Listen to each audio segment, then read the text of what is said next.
समझने के लिए धारणा बहुत आवश्यक है। ध्यान के लिए धारणा अति आवश्यक है। बिना मजबूत धारणा के आप ध्यान में कभी भी उतर नहीं सकते।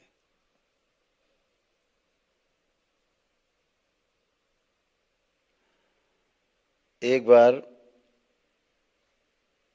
एक महापुरुष थे, उनके पास एक सज्जन आए। जब वो सज्जन आए तो उनके तमाम शिष्य पहले से उन महापुरुष के आसपास बैठे थे। तो उन्होंने पूछा कि प्रभु, आपसे एक बात हमें पूछना है, सवाल है हमारा,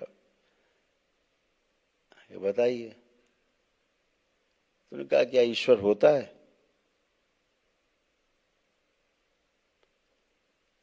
तो उन्होंने कहा कि आप बताओ, आपको क्या लगता है, होता है कि नहीं होता? बोले, हमें तो लगता है कि ईश्वर होता है। तो महापुरुष ने कहा, नहीं, बिल्कुल झूठ बात, ईश्वर बिल्कुल नहीं, है ही नहीं, ईश्वर तो होता ही नहीं। बोले फिर? बोले होता ही नहीं। बोले हम देखते हैं कैसे नहीं होता, भाई हम ढूंढेंगे। चले गए। उसके बाद एक दिन दूसरे सज्जन आए, उनका भी ऐसा ही सवाल था। कथा है कि प्रभु हम ध्यान साधना करते हैं, ठीक से हो नहीं पा रही, आपसे एक सवाल है, क्या ईश्वर वाकई में होता है?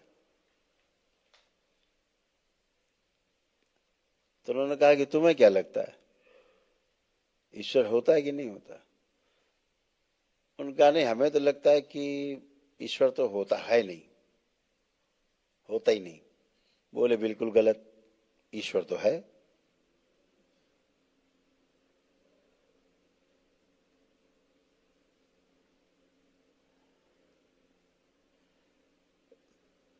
तो अब शिष्य और कंफ्यूज हो गए।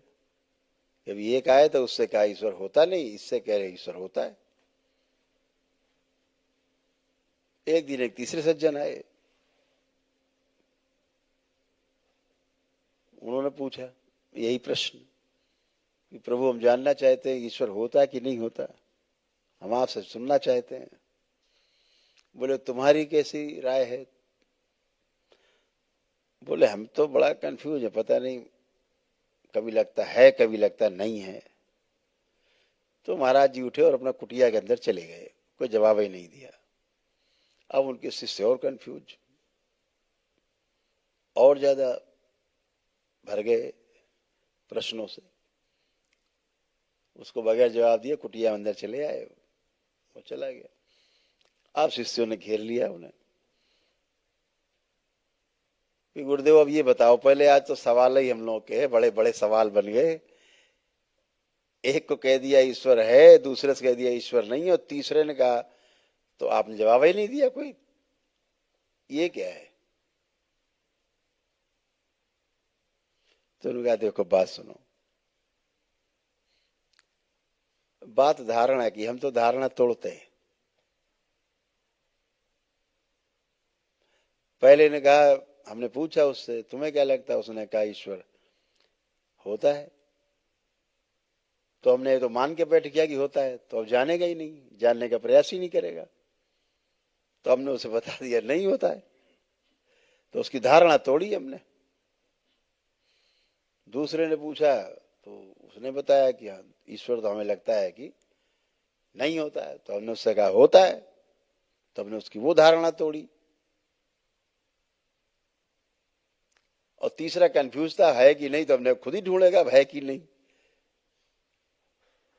खुद ही ढूंढे, धारणा बन जाएगी उसकी। तो धारणा मजबूत होनी चाहिए। धारणा अगर मजबूत रहती है तो ध्यान ठीक से होता है। जैसे आप सबकी धारणा है भोलेनाथ पे है, शिव पे है, बाबा पे है, माँ पे है, दरबार पे है, एक धारणा, दरबार के प्रति एक धारणा बन गई आपके अंदर, मजबूत धारणा कि हम मजबूत और सुरक्षित हाथों में, ये एक धारणा बन गई। दरबार जो रास्ता दिखाएगा वो सही ही होगा, ये धारणा मजबूत है, इसलिए आपका ध्यान सही होता है, इसलिए आप ध्यान साधना कर पाते हो। इस दरबार की शक्ति है।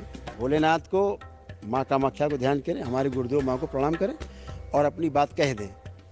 इस दरबार के वीडियो को देखते हुए जो शरीर में वो संकल्प लेगा कि मुझे ये कष्ट है, यहाँ से प्रार्थना करके वो स्मृतियाँ नष्ट कर दी जाएँ कि वीडियो देख के स्वस्थ हो जाए।